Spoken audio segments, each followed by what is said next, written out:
하나님 말씀은 요한복음 15장 4절, 5절 우리 한 목소리로 같이 읽도록 하겠습니다. 같이 읽겠습니다. 내 안에 거하라. 나도 너희 안에 거하리라. 가지가 포도나무에 붙어 있지 아니하면 스스로 열매를 맺을 수 없음 같이 너희도 내 안에 있지 아니하면 그리하리라. 나는 포도나무요 너희는 가지라. 그가 내 안에 내가 그 안에 거하면 사람이 열매를 많이 맺나니 나를 떠나서는 너희가 아무것도 할 수 없음이라. 아멘. 우리가 수요일마다 하나님의 전도 계획을 가지고 같이 말씀을 나누었는데 오늘이 제일 마지막 장 재생산이라는 주제를 가지고 같이 말씀을 나누겠습니다. 하나님이 우리를 부르신 가장 주된 목적이 뭐였느냐?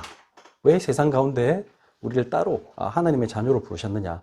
우리 지금 모세오경을 가지고 우리 쭉 말씀 주일 일부에 같이 보고 있지만 나는 너의 하나님이 되고 너는 나의 백성이 되어서 열방 가운데 오직 하나님만 여호와만이 하나님이심을 너희를 통해서 알리려고 한다. 그게 사실 하나님이 이스라엘 백성을 부르신 이유죠. 마찬가지죠. 우리도 마찬가지죠. 베드로전서 2장 9절에 우리가 왕 같은 제사장이다. 그래서 그 기이한 빛을 들어가는 것을 선전하기 위해서다. 그러니까 하나님은 우리를 생명운동을 통해서 많은 사람을 살리도록 우리를 부르셨어요. 그래서 그게 이제 재생산이잖아요. 근데 이제 우리가 많은 분들에게 특히 이제 교회 오래 다니신 분들, 이제 묵은 신자를 하죠. 그분들에게 전도 얘기하면 제일 대뜸 그분들이 전부 다 뭐라고 합니까? 제가 예배도 잘 안 드리고 기도도 많이 안 해가지고 제가 많아서 전도가 잘 안 돼요. 뭐 이렇게 얘기하는 사람들이 거의 대부분이죠. 전도에 대해서 굉장히 지금 엄청난 부담감, 그 다음에 전도가 본인이 한다고 자꾸 착각하는 그런 것들에 의해서 전도하면 죄책감 뭐 이런 것만 듭니다. 오늘 재생산은 그것에 대한 완전 틀린 개념들을 이제 바꾸는 시간이 되어야 됩니다. 자, 오늘 말씀에서 제일 중요한 게 뭐냐?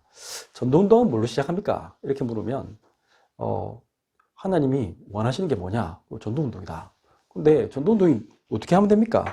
제일 중요한 게 뭐냐면 나부터 살아야 됩니다. 내가 너무 힘든데 내가 지금 막 항상 갈등하고 고민하고 걱정합니다. 교인 중에도 그런 사람 있잖아요. 가보면 직장이나 주변에 가면 교회 다녔어요. 맨날 보니까 그전에 보니까 맨날 뭐 걱정하고 염려하고 막 불평하고 짜증내고 그런 사람이었어. 저 사람도 교회 다니는 사람이었구나. 그 사람은 일단은 전도운동 하기 힘듭니다. 왜냐? 본인이 복음을 못 누리고 있는데 주변 사람들이 어떻게 물론 그것과 상관없이 하나님이 역사하십니다. 그러나 그래도 최소한 그리스도의 향기는 전달되어져요. 내가 너무 힘들다는 건 뭐냐면 지금 생명이 없거나 아니면 생명을 못 누리거나 둘 중에 하나죠. 그래서 진짜 생명이 들어가면 그 생명이 뭡니까? 새 생명이잖아요. 여기 적혀 있어요. 로마서 6장 4절. 그러므로 우리가 그의 죽으심과 합하여 세례를 받음으로 그와 함께 장사되었나니 이는 아버지의 영광으로 말미암아 그리스도를 죽은 자 가운데서 살리심과 같이 우리로 또한 새 생명 가운데서 행하게 하려 함이라. 새 생명이 뭡니까? 예수 그리스도로 말미암아 옛날에 나는 나의 나중심적인 나, 물질 중심적인 나, 성공 중심인 나, 나밖에 모르는 나, 나는 죽고 이제 그리스도로 새롭게 태어난 나죠. 그게 새로운 생명입니다. 이것은 거듭나야 돼요. 원복음 3장에 보니까 물과 성령으로 거듭나야 된다. 하나님 나라에 들어갈 수 있다. 예수님이 친히 하신 말씀이죠. 물과 성령으로 거듭난단 말이 뭐예요? 물이란 말이 나를 씻는단 말이죠. 물은 씻는다는 말도 되고 또 생명이라는 말도 됩니다.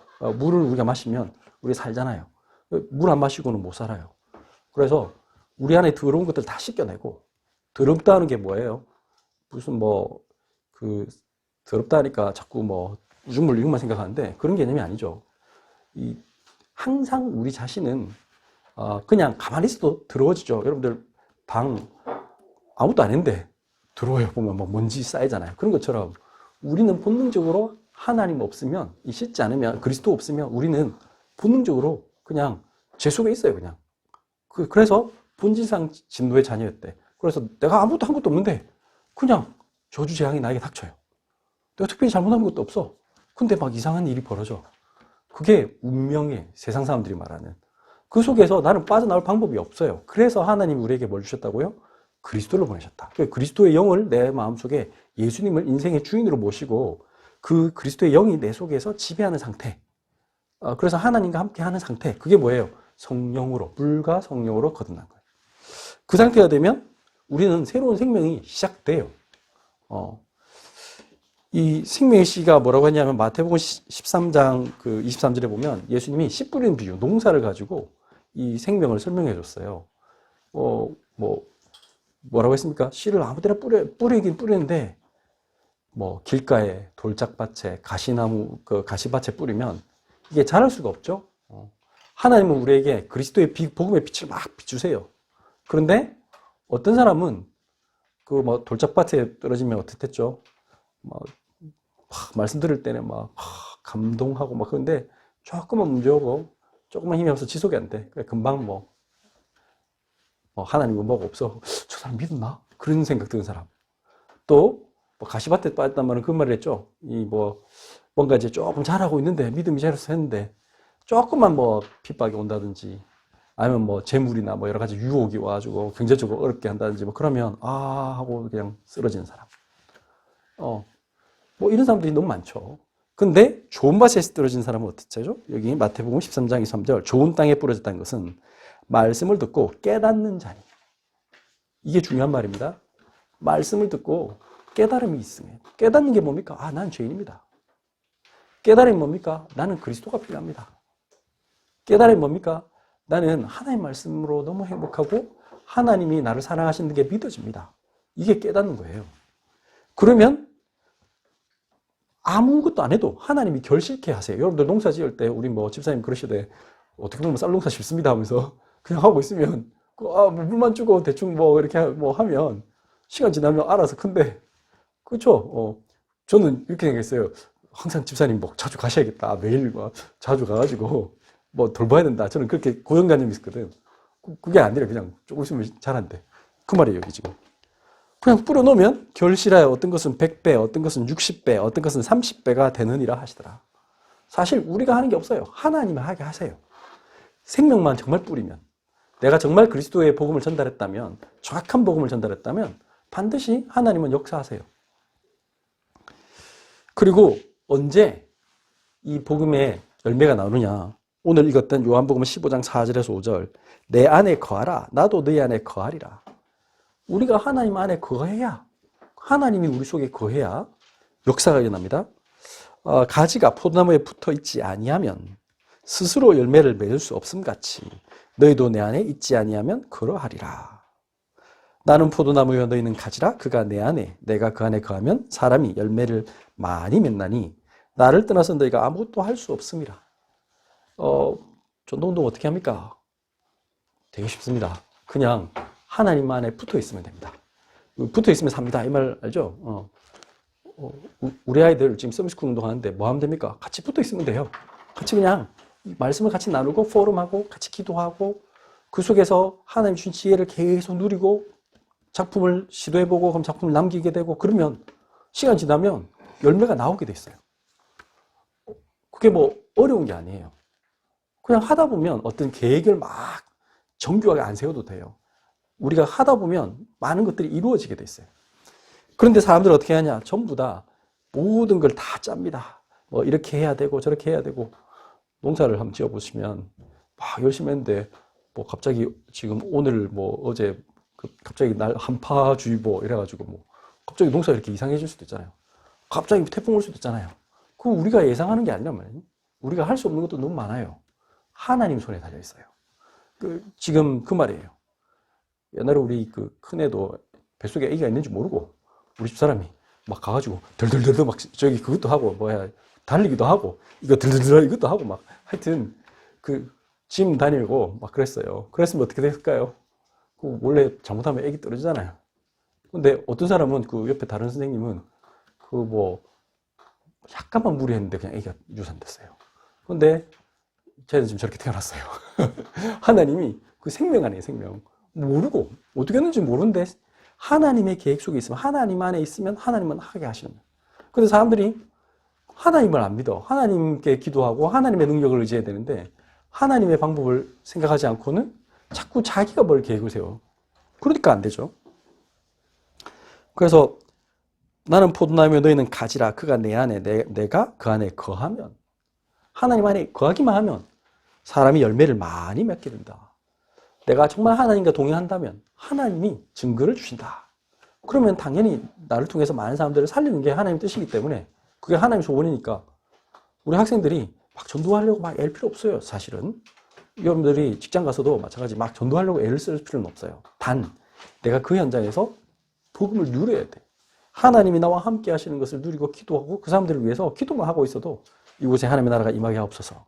하나님, 저 영혼들이 얼마나 불쌍합니까? 하나님, 이 복음 몰라서 항상 걱정하고 항상 고민하고 또 뭐 여러 가지 자기들에게 닥쳐오는 그런 저주 재앙들이 있는데 그걸 어떻게 해야 될지 몰라서 너무 힘들어하잖아요. 그러니까 그 사람들이 살려달라고 하는데 우리가 도와줄 방법이 많이 없잖아요. 그러니까 하나님께 기도할 수밖에 없어요. 하나님, 저들의 완악한 마음문을 열어서 이 복음을 듣게 하옵소서. 하나님, 지금 자기들에게 문제가 아니고 하나님 만날 수 있는 최고의 기회임을 알게 하옵소서. 이렇게 기도하는 거죠. 모든 사람에게 하나님께서 구원을 이루시기 위해서 우리를 부르셨다면 그 모든 민족을 구원하시기 위해 원하시는 하나님이 각자에게 어떤 시간표가 있다는 것은 중요한 겁니다. 그래서 마태복음 24장 14절 이 천국 복음이 모든 민족에게 증언되기 위하여 온 세상에 전파되리니 그제야 끝이 오리라. 다시 말하면 하나님이 이 지구의 종말을 언제까지 끌고 갈 거냐. 하나님의 시간표가 있어요. 그게 뭐냐면 세계 복음화가 될 때까지입니다. 모든 민족이 이 복음을 들을 때까지는 하나님이 세상에 온갖 문제가 생겨도 그대로 갑니다. 왜냐하면 하나님의 소원은 복음운동이기 때문에. 그러면 우리의 개인에게도 그 사명이 끝나는 날 우리는 하나님 나라에 가는 거예요. 되게 중요한 말입니다. 여러분들이 하나님이 각자에게 주신 하나님의 미션이 있어요. 여러분들의 사명. 그게 뭘까요? 하나님이 이 복음 운동을 할 중요한 사명이겠죠. 근데 그 사명이 다하면 우리는 하나님 나라 가는 거예요. 그럼 보면 바울이 이 전도 운동할 때 그 시간표를 잘 봤어요. 예를 들면 사도행전 17장은 바울이 이 지역에 갔을 때는 데살로니가 지역에 갔을 때는 바울이 자기의 갈래대로 그들에게 들어가서 새 안식일에 성경을 가지고 강론하며 뭘 했습니까? 데살로니가 사람들은 뭐라고요? 좀 더 너그러워서 성경이 그런가 하여 날마다 상고하고 그런 구절이 있었죠. 이분들은 마음밭이 좋아요. 그러니까 새 안식일만 들어가도 돼. 제자가 여기서 전도운동할 수 있는 제자를 찾아야 되는 거예요. 일어서서 재생산할 제자를 찾는 거예요. 그러면 끝이에요. 자기가 없어도 또 전도운동 계속 지속할 사람, 그 한 사람을 찾는 거죠. 두 번째, 고린도를 갔어요. 고린도는 근데 이 지역은 어떤 지역이냐면 사람들이 너무 좀 육신적이고 우상을 많이 섬기고 그런 지역이다 보니까 바울이 시간을 가지고 꾸준히 했어요. 어떻게 했습니까? 사도행전 18장 11절 1년 6개월을 머물며 그들 가운데서 하나님의 말씀을 가르치니라. 그러니까 제자가 나올 때까지 계속 하는 거예요. 열매운동이 다시 어떤 한 사람이 일어서서 본인이 없어도 계속 이 복음운동을 할 수 있는 제자가 나올 때까지 계속 하는 것이다. 세 번째입니다. 에베소에 가서는 어떻게 했느냐. 사도행전 19장 8절에서 10절 보니까 바울이 회당에 들어가 석 달 동안 담대히 하나님 나라에 관하여 강론하며 근면하되 어떤 사람들은 마음이 굳어 순종하지 않고 무리 앞에서 이 도를 비방하거늘 바울이 그들을 떠나 제자들을 따로 세우고 두란노 소원에서 날마다 강론하니라. 자, 제자운동입니다. 핵심은 뭐냐면 어떻게 하면 복음운동을 할까죠. 그래서 영접한 사람이 나오고 이 그리스도 운동에 하나님의 말씀을 듣고 싶어하는 사람이 나오면 어떻게 하라고요? 날마다 그 제자를 중심으로 날마다 강론했어요. 얼마 동안 했느냐? 2해 동안 19장 10절 2해 동안 이같이 하니 아시아에 사는 자는 유대인이나 헬라인이나 다 주의 말씀을 듣더라. 지금 하나님의 절대 시간표가 있는 거예요. 제자가 나올 때까지 계속해서 하는데 어떨 때는 3주, 어떨 때는 18개월, 어떨 때는 2년 하고도 또 다른 시간. 뭐 이런 식으로 계속해서 그 시간표에 맞게 하는 겁니다. 여러분들이 예를 들면 저 어떤 사람 만났는데 이 사람을 다시 안 만날 사람이다. 그럼 그 자리에서 바로 그냥 복음 전해야 됩니다. 다시 안 만날 사람은. 왜냐하면 만날지 안 만날지 몰라. 그런 경우는 그 마치 빌립이 이디오피아 내시를 만나서 복음 전했듯이 그냥 복음 전한 겁니다. 그런데 또 그런 사람 말고 어떤 뭐 여기 와 있는 사람 있잖아요. 또는 내 직장 동료다. 이런 경우는 시간을 가지고 계속해서 이제 그 시간표가 될 때까지 기다리는 거죠. 그래서 복음운동이 될 때까지 기다리면 되는 겁니다. 시간표를 내가 볼 줄 알아야 돼요. 또 예를 들면 시간 제한이 있는 사람이 있습니다. 뭐 교환 약속으로 뭐 여기 와 있다. 그런데 그 학생은 지금 내가 그 사람 만날 수 있는 시간 이것밖에 없다. 내가 담임하고 있는 아이가 있다. 그러면 그건 1년이잖아요. 그러면 그 시간 동안에 내가 뭘 할 것인가. 그걸 이제 두고 기도하는 거죠. 그러면 이 재생산의 키가 있습니다. 어떻게 하면 이 하나님의 시간표를 이룹니까? 자, 첫 번째 메신저입니다. 메신저 사도행전 13장 2절에서 3절 보니까 주를 섬겨 금식할 때에 성령이 이르시되 내가 불러 시키는 일을 위하여 바나바와 사울을 따로 세우라 하시니 3절 이에 금식하며 기도하고 두 사람에게 안수하여 보내니라. 하나님이 따로 세운 사람이 있어요. 이 복음을 전하도록. 성령과 이 하나님의 말씀으로 충만한 사람. 그 사람을 하나님 쓰세요. 그래서 여러분들이 전도운동 나는 쓰임받고 싶습니다. 간단합니다. 내가 그 말씀 속에 들어가서 하나님께 기도하면 됩니다. 마치 이사야가 뭐라고 했습니까? 이사야 6장에 이사야가 그 전까지는 본인이 좀 귀족이거든요. 왕족. 그래가지고 이 사람이 그 전까지는 뭐가 없어요. 기록이 없는데 이사야 6장은 딱 시작할 때 우시야 왕이 죽던 해에 지금 이제 정권이 바뀌었어요. 이제 새로운 왕이 되고 본인이 이제 좀 고민이 되는 시간표였다면. 근데 그때 내가 성전에 들어가니. 그건 무슨 말이죠? 이전에도 성전에 왔겠죠. 근데 이분이 어떻게 했다? 그때는 뭔가 마음가짐이 달라진 거죠. 하나님, 정말 저는 저의 운명, 우리나라의 운명 어떻게 하기를 원하십니까? 제 인생이 어떻게 서 있기를 원합니까? 이렇게 기도했단 말이에요. 근데 그날 뭐 했죠? 하나님 만나는 체험했죠. 갑자기 막 그 성전에 막 빛이 가득하고 천사들이 막 나타나가지고 거룩하다 거룩하다 하면서 그 장면에서 하나님 만났을 때 이사야가 뭐라고 고백했습니까? 하나님이 내가 이 복음을 누가 전할꼬 이렇게 하니까 그렇게 말했잖아요. 저를 보내소서. 저를 보내소서. send me now. 저를 지금 보내주옵소서.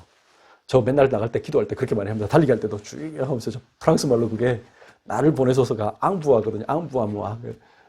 그래서 막 큰 소리 막 지르고 그렇게 해요. 그래서 복음도 하기 위해서 하나님 우리에게 보내주소서 그렇게 기도하면 하나님이 역사하세요. 내가 하는 게 아니라 하나님이 하십니다. 누가복음 10장 2절도 마찬가지죠. 이르시되 추수할 것은 많되 일꾼이 적으니 그러므로 추수하는 주인에게 청하여 추수할 일꾼들을 보내주소서 하라. 하나님, 주인은 하나님이시잖아요. 하나님께 기도하면 하나님이 역사하세요. 만남을 달라고, 사건을 달라고, 하나님, 이 사건을 통해서 하나님의 계획을 발견하게 해달라고 그렇게 기도하면 반드시 하나님이 역사하십니다. 두 번째입니다. 그럼 누구에게 하나님께서 이 재생산의 그 키를 주시느냐? 이겁니다. 메시지입니다. 그냥 복음 아니고 오직 복음해야 돼요. 우리가 복음운동 하다 보면 사람들을 만나서 저 사람에게 내가 뭘 전해야 될까? 되게 고민하게 됩니다. 그 자체가 사실은 어떤 면에서는 조금 내가 지금 생각이 많다는 것은 아직 복음이 정리가 안 됐다는 거예요. 어떤 면에서는. 내가 그 사람에게 줄 메시지가 나에게 있어야 돼요. 어떤 사람에게, 할머니에게는 할머니에게, 또 그 조그만 어린아이한테는 어린아이에게 줄 수 있는 메시지, 또 직장인에게는, 또 뭐 가정주부에게는 그 사람에게 맞는 하나님이 나에게 주시는 그 메시지가 있어야 돼요. 저 사람에게 이 메시지 필요하고, 어떤 사람, 아픈 사람에게는 아픈 사람에게, 또 좀 그 경제적인 어려움을 당한 사람에게 경제적 어려움을 당한 사람에게, 또 뭐 정신적인 어려움 있는 사람에게는 정신적 어려움을 줄 수 있는 거. 근데 사실은 답은 똑같잖아요. 창세기 3장 문제잖아요. 그럼 그것을 약간 그 사람에 맞는 버전으로 전달할 수 있도록 나에게 복음이 분명해져야 돼요. 그 복음이 나에게 분명하게 보이고 내가 누려져야 되죠. 그게 뭡니까? 마태복음 16장이 정확하게 얘기하고 있습니다. 우리가 늘 듣던 말씀이지만 마태복음 16장은 복음에 대한 핵심적인 얘기죠. 뭡니까? 예수님은 세례요한도 아니고 엘리야도 아니고 예레미야나 선지자 중에 하나가 아니라는 겁니다. 우리가 믿는 하나님, 우리가 믿는 이 복음은 종교 중에 종교가 아니라니. 예를 들면은 선지자 중에 하나다. 저 이슬람 사람들은 뭐라고 생각해요? 아브라함도 자기는 믿어요. 그래서 이슬람 사람들이 아브라함을 이브라힘이라고 해요. 그 축구 선수 중에 이브라힘이 많잖아요. 그래서 그 알라 믿는 사람들은 다 이브라힘이라고 해요. 그 다음에 예수를 뭐라고 하죠? 갑자기 내가 그 사람들이 뭐 예수도 믿어요. 예수도 선지자라고 믿어요. 근데 그 사람들은 예수님을 그리스도로 믿는 게 아니고 선지자라고 믿어요. 우리가 여호와적인 이런 분들을 왜 이단이라고 하냐? 그 사람들은 예수님을 하나님과 같은 분, 삼일체를 안 믿어.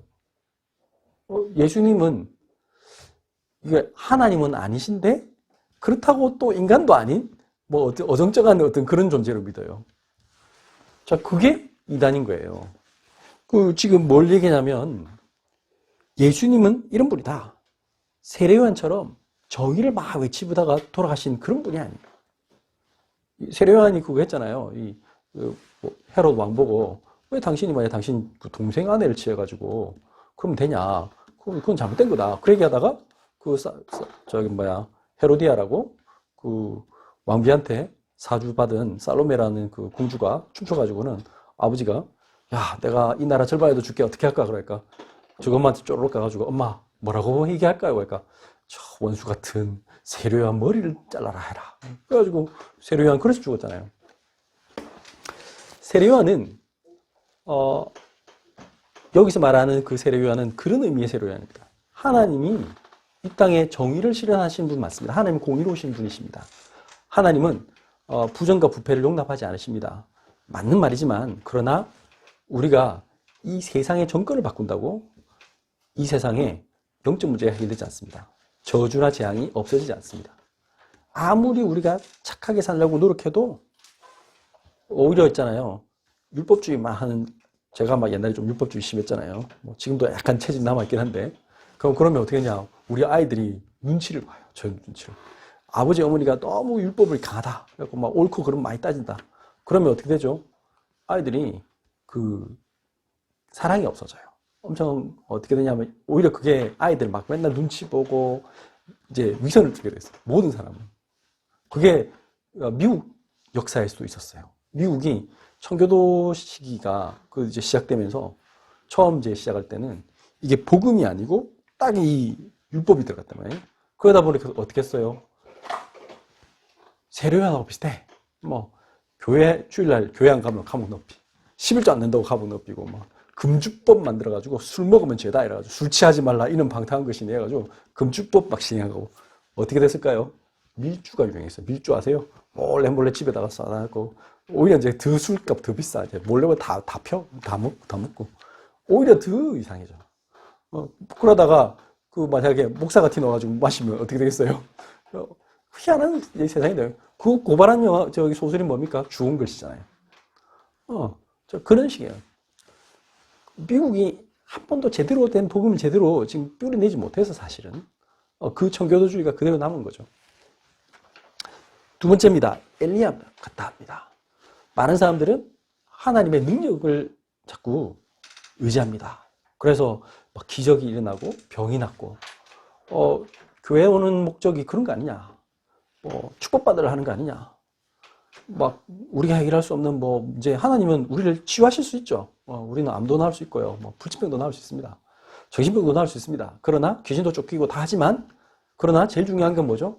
그런다 하더라도 다시 죽어야 돼. 다시 병 걸릴 수 있어요. 하나님과 동행하지 않으면 우리는 여전히 우리를 묶고 있는 사단, 저주, 재앙에 속해서 우리는 해결할 수 없어요. 결국 우리는 또 다시 지옥 같은 삶을 살아요. 그래서 우리는 하나님이 원하시는 건 뭐냐? 우리 자체가 바뀌는 거예요. 그 다음 세 번째는 예레미야 같다 합니다. 그래서 사람들은 또 사랑이 있어야 되는데 맞는 말인데 우리 인간이 주는 사랑은 한계가 있죠. 목사님이 아무리 또 교인들이 사람들에게 잘해줘도요. 무슨 자선단체 해가지고 막 해도 그 사람의 영혼을 바꿀 수는 없어요. 그 사람의 숨겨져 있는 문제를 해결할 수 없어요. 하지 말란 말이 아니라 지금 여기 다 해야 되는 겁니다. 사실 세례요한, 엘리야, 예레미야처럼 사실은 우리는 세상의 사회 정의를 위해서 살아야 되고 하나님은 능력을 주신 분이고 우리는 어려운 사람들을 돕고 해야 됩니다. 그러나 그보다 더 중요한 게 있다. 그게 뭐예요? 영혼을 바꿔야 돼. 생명이 들어가야 돼. 그 생명 안 들어가면 아무리 그 사람을 갖다가 뭐 도와줘가지고 거지에서 벗어나고 노숙자에서 빠져나오게 해도 알코올 중독에서 빠져나와도 다시 해요. 그건 치유가 안 일어나요. 선지자 중에 하나다. 세상에 종교가 많지만 종교가 많고 그 종교들의 각각의 가르침은 사실 능력도 있고 뭐 종교 속에서 많은 가르침이 있죠. 그래서 세상에 도움을 많이 줍니다. 그러나 하나님 만날 수 있는 길은 아니에요. 우리 인간의 근원부적인 문제, 사단의 문제, 죄의 문제, 죽음 문제를 해결할 수 없어요. 그래서 이 문제를 해결하신 분은 오직 하나님만 해결할 수 있어요. 그래서 오신 분이 뭐냐? 이렇게 물었잖아요. 이 복음은 뭡니까? 항상 나하고 상관이 있어야 돼. 우리 아버지가 목사님인데요. 그거하고 상관없어요. 우리 아내가 예수 잘 믿어요. 저는 그러면 괜찮죠. 그거 아니라면. 우리 아버지가 교회에다 헌금 많이 했어요. 아무도 상관없어요. 그거하고는 아무 상관없다. 뭐라고 했어요? 마태복음 16장 15절 이르시되 너희는 나를 누구라 하느냐. 예수님과 나는 어떤 관계인가? 이게 확인될 때 생명이 시작돼요. 예수님은 나에게 어떤 존재인가? 16장 16절 시몬 베드로가 대답하여 이르되 주는 그리스도시요 살아계신 하나님의 아들이시니다. 예수님은 요한복음 14장 6절처럼 하나님 만날 수 있는 유일한 길이다. 또 예수님은 로마서 8장 2절에 모든 죄와 사망의 권세에서 우리를 해방시키신 분이다. 요한일서 3장 8절에 예수님은 하나님의 아들이 나타나신 것은 마귀의 일을 멸하라 하시다. 우리가 도저히 해결할 수 없는 그 마귀의 권세를 끄신 분이다. 그래서 그 그리스도로 내 인생의 주인으로 모시는 거죠. 그건 내가 하는 것도 아니에요. 16장 17절 예수께서 대답하여 이르시되 바요나 시므나 내가 복이 있도다. 이를 내게 알게 한 이는 혈육이 아니요 하늘에 계신 내 아버지시니라. 우리가 그 은혜를 인하여 믿음으로 말미암아 구원을 얻었으니 이것이 너에게서 난 것이요 아니요 하나님의 선물이라. 우리는 하나님의 은혜로 이 복음을 받게 되는 것이죠. 18절 또 내가 내게 이르노니 너는 베드로라. 내가 이 반석 위에 내 교회를 세우리니 음부의 권세가 이기지 못하리라. 이 믿음을 고백하는 곳에 하나님이 교회를 세운대요. 우리가 정말 이 예수 그리스도를 믿는 사람 한 사람이 나오면요. 보세요. 자, 사도행전 16장에 그 빌립보라는 지역에 갔는데 누구를 만났습니까? 그 루디아라는 사람. 자주 옷감 장사하는 그 여자 한 사람이 딱 고백하고 예수님을 믿었어요. 그 순간 어떻게 했다? 거기서부터 그 루디아의 집과 그 교회라고 되어 있어요. 그 집이 교회잖아요. 야손이라는 사람이 예수 믿으니까 야손의 집, 뭐 이런 식으로 빌레몬의 집, 다 이제 교회가 되는 거예요. 그 현장이 교회가 되어서 그 지역 복음화하는 되는 거예요. 근데 그게 사도행전만 그런 게 아니고 지금 여기 큰 교회들 연역을 한번 보세요. 어느 전도사님이 제가 옛날에 감정했을 때 옆에 그 감정교회 어느 전도사님이 누구 세 가정에서 같이 모여서 예배를 드리다가 시작했다. 그게 딱 처음에 시작을 그렇게 시작하더라고. 제가 그 교회 가보니까 모든 교회가 다 그렇게 해요. 그렇게 해가지고 시작돼서 하나님 믿음을 고백하고 했더니 하나님이 그곳을 축복하시고 거기에 교회를 세우게 하시고 많은 그 지역의 사람들 영혼들을 구원하게 하신다. 19절 우리에게 어마어마한 권세를 주시죠. 이 그리스도를 생명을 가진 사람에게는 어떻게 되죠? 내가 천국 열쇠를 내게 주리니 내가 땅에서 무엇인지 매면 하늘에서도 매일 것이요 내가 땅에서 무엇인지 풀면 하늘에서도 풀리리라. 예수 그리스도의 이름으로 기도하면 너희가 내 이름으로 구하라. 그리하면 받으리니 너희 기쁨이 충만하리라. 예수 그리스도 이름으로 기도하고 정말 하나님의 언약을 붙잡고 하나님의 언약에 맞는 기도를 한다면 하나님은 반드시 역사하신다. 그러면 우리에게 이 메시지를 가진 사람은 어떻게 되죠? 현장에 가서 당연히 증인이 될 수밖에 없어요. 뭐라고 했습니까? 사도행전 1장 8절 오직 성령이 너에게 임하시면 너희가 권능을 받고 예루살렘과 온 유대와 사마리아와 땅끝까지 이르러 내 증인이 되리라 하시니라. 반드시 우리를 내가 사모하는 마음으로 이 복음을 사모하는 마음으로 내가 믿으면 성령이 임하는 날이 와요. 그래서 권능이 온대요. 나에게 먼저 치유가 일어나죠. 그 치유가 뭐예요? 모든 불안, 염려, 걱정이 없어져요. 하나님 주신 참된 평안함이 생겨요. 그 다음 또 뭐예요? 기도할 수 있는 힘이 생겨요. 그게 치유예요. 제일 중요한 치유. 그 다음에는 어떤 현상이 생기냐면 어떤 사건이나 문제를 바라보는 눈이 달라져요. 옛날에는 어떤 사건 딱 벌어지면 당장에 막 걱정하고 이걸 어떻게 하나 막 인간적으로 막 풀려고 막 어디 사람한테 전화를 하고 뭐 돈을 구하러 다니고 뭐 이런 일을 했다면 내가 진짜 생명을 가졌단 말은 뭐예요? 그러지 않고 그냥 차분하게 이건 왜 하나님이 나에게 이런 일을 주셨을까 하고 기도하게 되죠. 그리고 말씀을 기다려요. 목사님이 이번 주에 말씀 주셨는데 이 말씀은 나에게 이게 나하고 무슨 상관이 있을까? 아까 우리 읽었잖아요. 너희는 나를 누구라 하냐? 지금 그게 나에게 부딪혀와야 돼. 하나님 말씀이 나에게 팍 부딪혀와야 돼. 이번 주에 강단 메시지가 이거였는데 하나님은 이 말씀을 나에게 어떻게 주셨냐? 왜 이 사건을 주셨을까? 그렇게 하면 반드시 그에 대한 답을 말씀을 통해서 주시게 돼 있죠. 그러면 권능을 받고 예루살렘과 온 유대와 사마리아 땅끝까지 내 증인이 되리라. 지금 현재 막 일어나고 있는 일과 상관없이 나는 어떻게 하면 증인될까만 고민하면 돼. 그러면 하나님이 역사하시는 거예요. 나머지는 내 문제는 해결하세요. 예수님이 그 말을 하셨잖아요. 야, 너희가 참새를 봐라. 참새 그 두 아사리는 팔리지 않냐. 너희가 참새보다는 귀하지 않냐. 들에 피는 꽃을 봐라. 그거 저렇게 예쁜데 걔들이 뭐 아무것도 하는 게 없다. 그래도 하나님 다 먹이시지 않냐. 너희는 적어도 너희 들에 핀 꽃보다는 좀 더 귀하지 않냐.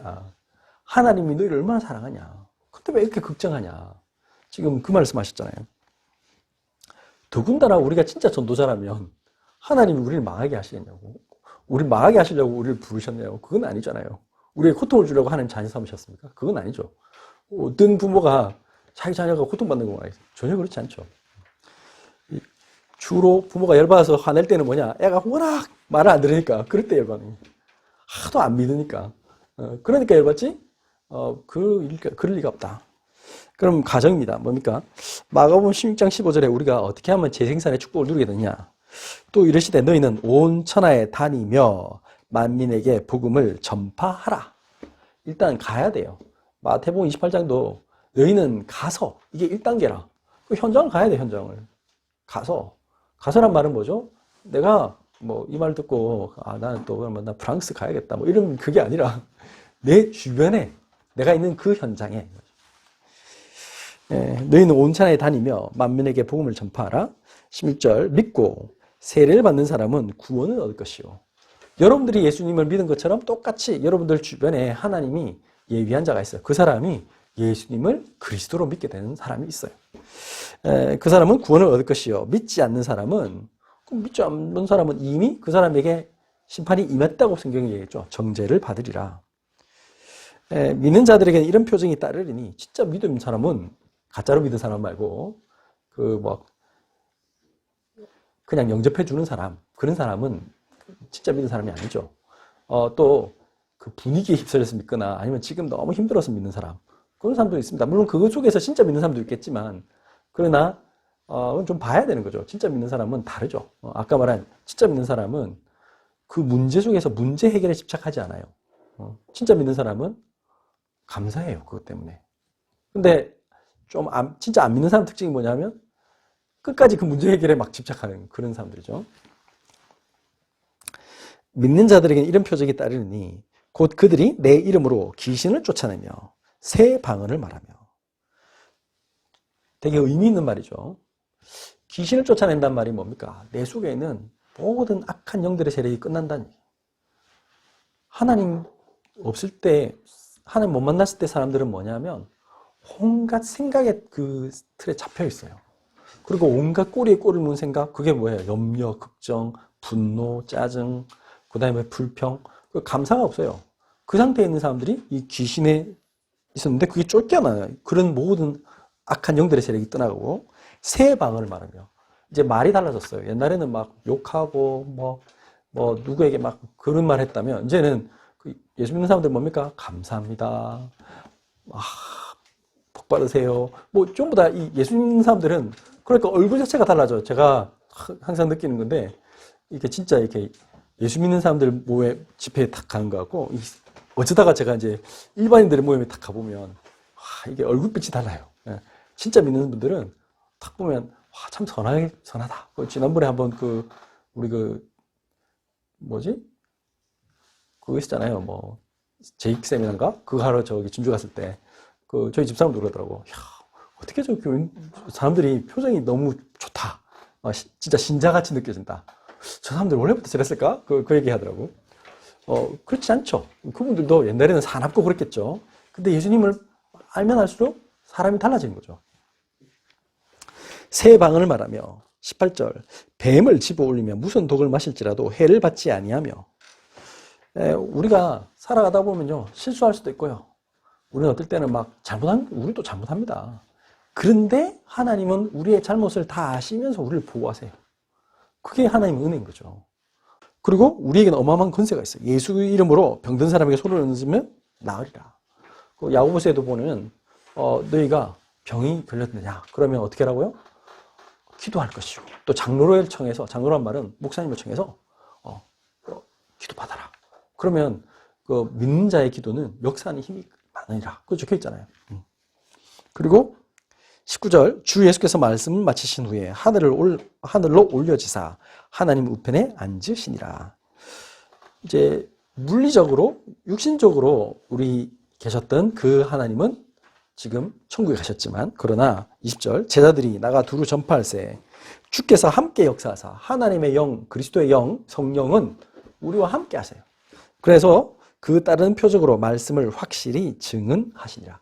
우리가 진짜 복음 운동을 한다면 내가 다른 거 전하지 않고 아까 확실한 메시지 오직 복음을 전한다면 당연히 하나님이 우리에게 주변에 많은 사람들을 붙여주신다. 그리고 내가 예수 믿는 것처럼 그 사람도 믿게 된다. 그리고 이거는 그렇게 어려운 일이 아닙니다. 여러분들이 정말 뭐 좋은 영화를 봤다 하고 소개하는 거 그건 어려운 일이 아니야. 그거 가봐라 진짜 재밌다고. 그거보다 더 중요한 거 이거는 생명과 상관이고 이거 잘못하면 죽는 일이고 지옥같이 사는 것에서 빠져나올 수 있는 건데 이걸 전하는 게 어렵다. 그거는 좀 이상한 일이죠. 복음은 사느냐 죽느냐고 그 지옥 같은 삶에서 벗어나고 그런 온갖 중독 문제, 정신 문제 거기서 빠져나올 수 있는 최고의 길 이것밖에 없어요. 다른 길이 없어요. 그리고 예수님 만나면 우리 인생이 바뀌어요. 불행 끝 행복 시작이라. 근데 이걸 왜 안 해? 그거는 당연한 거죠. 그래서 오늘 말씀을 한번 정리해 보면 내가 하는 게 하나도 없습니다. 사실은 내가 복음을 누리면 하나님은 나에게 이미 생명을 주셨습니다. 이 생명은 누가 빼앗아갈 사람도 없고 내가 막 애쓴다고 뭐 달라지는 것도 없어요. 내가 누리면 되는 거예요. 그래서 하나님이 예수님 본인이 생명이래. 내가 그 길이요 진리요 생명이니. 다른 게 아니에요. 예수님을 따라가면 돼요. 그러면 하나님이 역사하세요. 그래서 우리가 강단에서 매일 해야 될 게 뭐냐? 항상 예수 그리스도를 자랑해요. 그리고 또 동시에 여러분들도 여러분들 삶의 현장에서 예수님이 나에게 무슨 일을 하셨는가? 그걸 내가 먼저 누리고 그것에 감사하고 그것을 증인으로 쓰면 당연히 여러분들 주변에도 그런 사람들은 기다리고 있어요. 그 얘기를 해준 사람이 없어서 그래요. 자꾸 딴 얘기를 하기 때문에 안 되는 거예요. 아니면은 자꾸 그걸 가지고 또 다른 노림수를 가지고 하는 사람들. 제가 보니까 어떤 분은 또 막 이게 막 복음 전한 척 해놓고는 뭐 또 딴 걸 좀 하려고 하는 그런 사람도 있더라고. 그러면 어렵죠. 하나님이 안 속으시거든. 하나님은 안 속으세요. 사람은 속을 수 있는데. 그래서 우리가 이 복음만 전도운동만 한다. 그러면 하나님이 기뻐하십니다. 기도하겠습니다. 하나님 감사합니다. 우리에게 오늘 귀한 하나님의 전도계획 우리를 통해서 많은 사람들을 살리기 원하시는 하나님, 오직 예수 대신 그 그리스도의 생명, 예수 능력만 전하게 하여 주옵소서. 우리가 이 생명에 가지고 있음을 우리가 알게 하시고 우리가 누리게 하시고 이것에 대해서 너무나 감사하며 오직 예수의 증인으로 하나님 우리에 있는 모든 현장에 또 우리 가정과 직장과 또 우리 후대들에게 또 우리나라에 와 있는 많은 다민족들에게 또 우리가 이 앞으로 나아가 많은 사람들 전 세계 이 복음 운동이 증거될 수 있도록 하나님 제자를 세운 일에 우리가 쓰임받게 하여 주옵소서. 이 일 외에 하나님께서 우리에게 하나님 훈련할 수 있는 장소와 하나님 많은 일꾼들을 붙여주시고 그래서 우리가 하나님이 원하시는 그 일들 속에서 생명으로 많은 사람들을 치유하고 살리는 일들이 시작되게 하여 주옵소서. 고마우신 예수 그리스도 이름으로 기도드렸습니다. 아멘.